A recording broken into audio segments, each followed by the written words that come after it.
Hello, I'm Megan Cook, Instructional Technologist at Virginia Wesleyan, and I'm here to talk to you a little bit about how you can show your students some love with technology-enhanced feedback, specifically within Blackboard.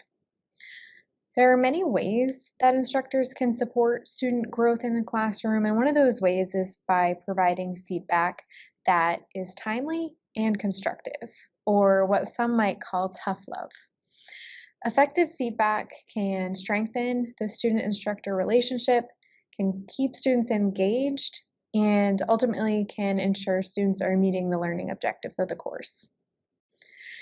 As an instructional technologist and in the spirit of the Love Liberally series, I'm going to review 4 ways that you can show students some love in the context of providing feedback by leveraging some of the tools that are already built into Blackboard. So the 4 main features I will be reviewing are how to set up automated feedback on quizzes and tests, how to use the inline grading feature, providing audio-visual feedback right in Blackboard, and using the built-in Rubrics feature.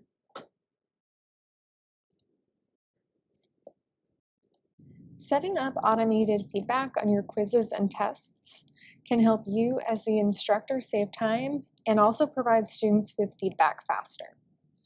So I'm going to show you an example on an existing exam I have here, but know that once I get into this edit test screen on the questions, it will look the same if you're creating a brand new exam with new questions as well. So I have my multiple choice question here. The text is my question. I have the 4 different answer types and I've selected the correct answer. And then the next section down is where you can determine what feedback you want to provide to students if they get the answer correct or not correct. So depending on how much time you spend in this incorrect response feedback area, you could really save yourself time as the instructor from having to go in and provide that feedback individually. So that's how to put the feedback in for each individual question, but you are not done yet. Once you have entered feedback for all the questions that you want to, you need to go to the exam options. So if I go back to my actual exam and go to edit the test options, I need to tell Blackboard that I want the feedback I've entered to actually show up to students. So towards the end here, there's lots of other options here as well, as you can see, but what I'm looking for is this show test results in feedback to students. So what Blackboard's going to default to is this. So they're only going to see the scores that they receive per question, even if you've entered that feedback into each individual question. So what you're going to want to do is think about what and when you want students to see different kinds of feedback. So for me, I'm going to say that I want the students to be able to see the feedback after they submit, and I want them to see their score. I want them to see all answers. Select feedback here, and I want them to be able to see the incorrect questions too. So I'll submit there. And then just so you can see what it looks like on the student side, this is a student grade book and they have already submitted the score for that exam. They go in here and then they're able to see the response feedback for that individual question, which is the only one that I set it to. But that is how that works. It could be a bit of work up front to get all that feedback in there, but at the end of the day, if these tests and quizzes are something you use frequently, it can be a really helpful way to give students meaningful feedback. For assignments that students submit, you can do a lot of things with feedback in the needs grading area. So I just went to needs grading and I'm going to select writing assignment 1 to pull up the assignment that this student has submitted via a Word document here. You'll see several different options here that you may have used, but just to go over some of the main ones, there's zooming in, out, you can annotate in different ways. So here I can underline, not very well. You can insert comments. And these are all things that students can see on their end when they pull up the assignment in their grade center.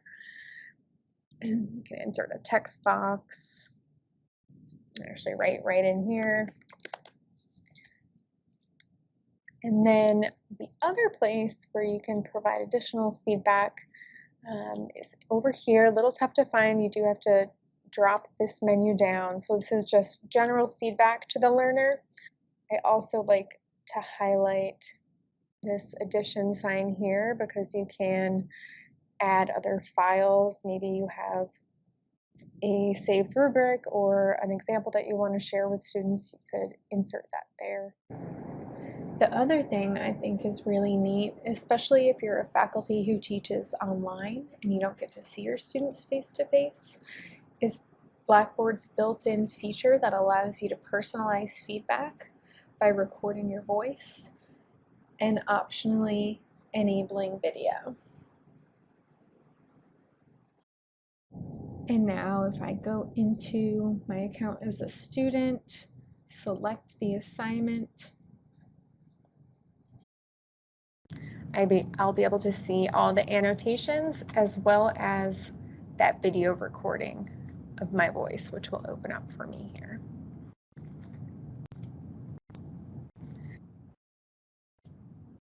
Finally, a good way to standardize the feedback that you give students is by using rubrics for assignments that they submit.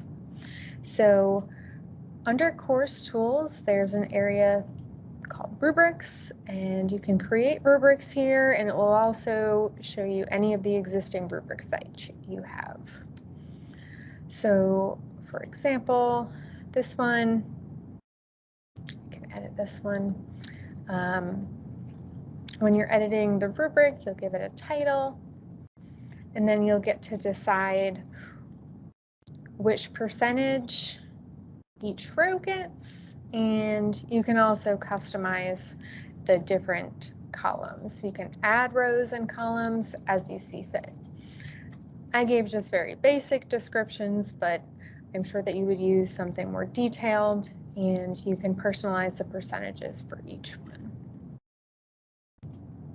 Once you're ready to attach a rubric to an assignment, you'll go to that particular assignment. So I am going to use assignment test 1 and go to edit.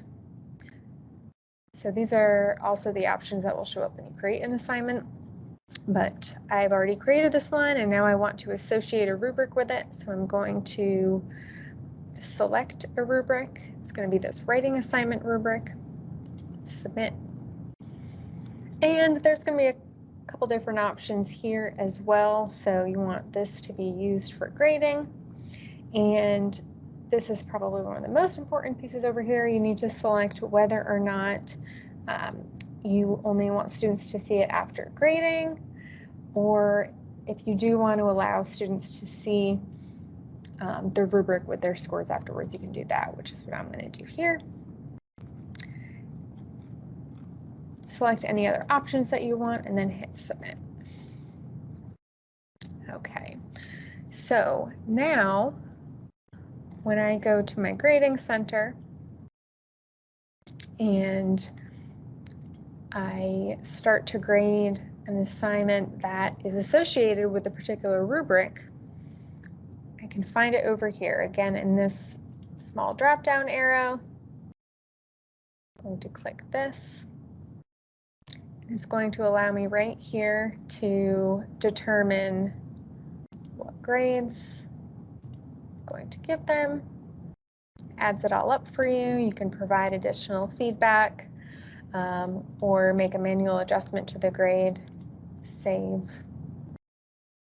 That automatically generated in here into the grade area, and then submit. So from the student standpoint, when they go into their grades, What they're going to see is the grade, and then they'll be able to view the rubric and how they scored. While I'm sure I didn't cover all of the ways to provide feedback at Blackboard, I hope that you've learned something new and will consider using one or more of these strategies when providing your students with feedback or showing them some love in your courses. Thanks so much for watching.